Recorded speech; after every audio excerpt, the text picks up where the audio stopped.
Hi, it's Pastor Andy, and another daily update for you. You can see it is bright here. Shannon was able to come by and put a new light in our office here at home, and so it is quite bright, which is good. It allows us to see much better than the old lighting system was. So thank you, Shannon, for that. As we yesterday, as we're going through all of this, yesterday I talked about the puzzle.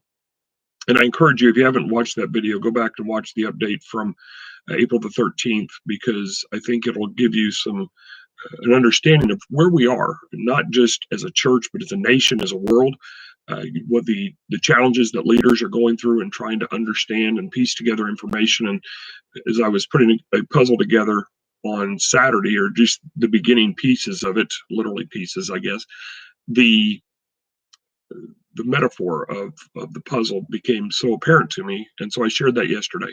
So I would encourage you to go back and watch that if you have not yet. But uh, at the beginning of that video, I talked about the fact that one of the reasons I was doing that puzzle was to clear my mind. Like some of you watching this, you've been extraordinarily busy. Others may not have been as busy, trying to find things to do as we navigate this new normal and try to determine what the normal will be from here.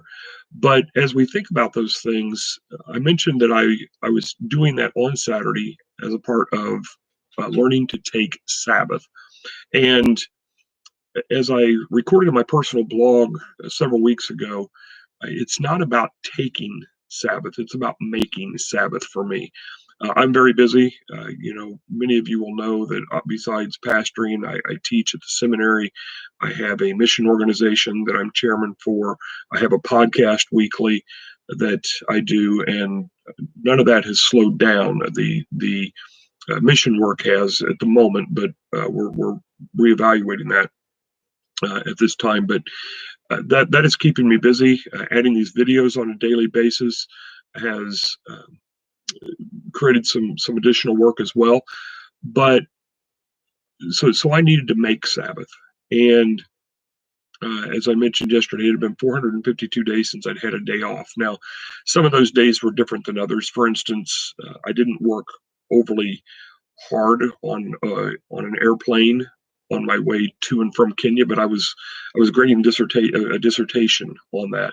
I had other work to do. So there's different ways that work has manifested itself. It's not like I'm laboriously wearing out my muscles like some people do on a daily basis. I'm thankful for the opportunities that God has given me, and all of what I do relates to teaching in some way, shape, or form. So I'm very thankful for that, and that's why these videos are a part of this. I'm very, very focused on what is my why and what I do things, and my why relates to my what, and my what is about teaching. It's very much about teaching. So in all aspects of what I do, largely it's teaching about God and teaching about the ministry of the church and those things. So, but I needed Sabbath.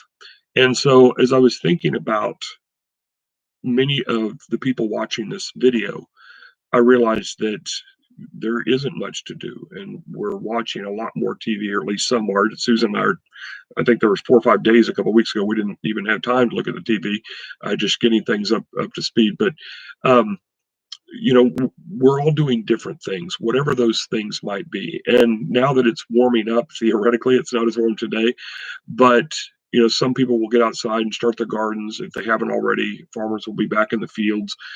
All of those things are very real and very important.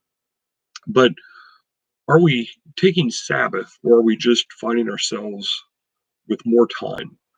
Because there's a difference.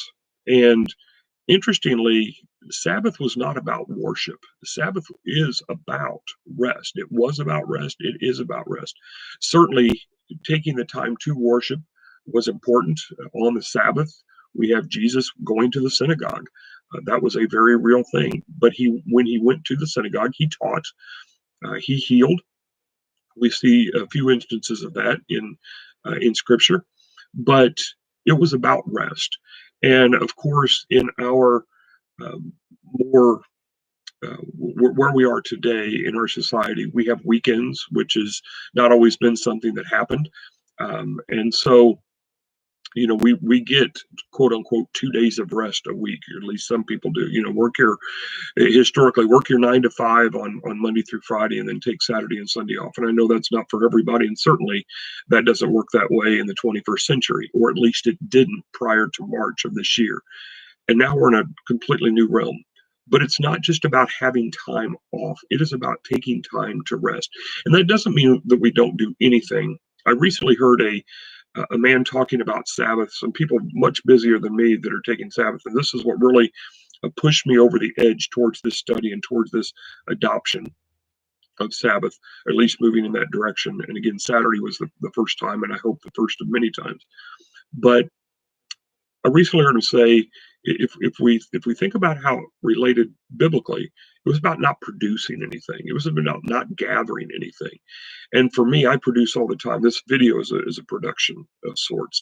I write a lot. I have my own blog. I have sermons. I have lessons. I have, just lots of different things that I'm doing on those regards.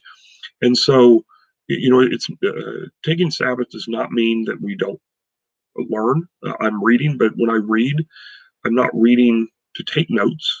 Hopefully, I will learn something. Hopefully, I will grow in what I read. I rarely read fiction, but so it's not about bettering ourselves, but that's what rest is. It's bettering ourselves ultimately, so that we can be moving forward. So as we take these times, as we're thinking about the rest that we need and the time that we have, let's be focused. Let's be intentional.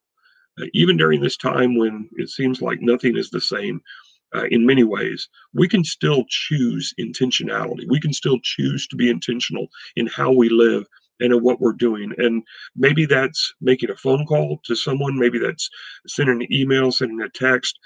Maybe that's doing FaceTime or whatever approach that you use for contacting others in that way. I mean, all of those are good, but we can still better ourselves. We can still prepare for tomorrow. We must prepare for tomorrow.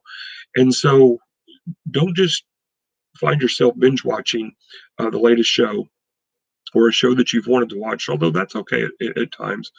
But find ways to be intentional. Find ways to make yourself better at this time, so that when we come out on the other side of this, we are stronger. We need to be stronger. We need to be able to gather it differently than we have before. And that will take strength. That will take courage, as I mentioned yesterday, because optimism is really passive.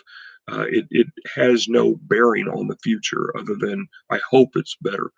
But true hope takes courage to make it happen. So, my encouragement to you today on this Tuesday, just a couple of days after the greatest event in the history of the world, the celebration of that event of the resurrection,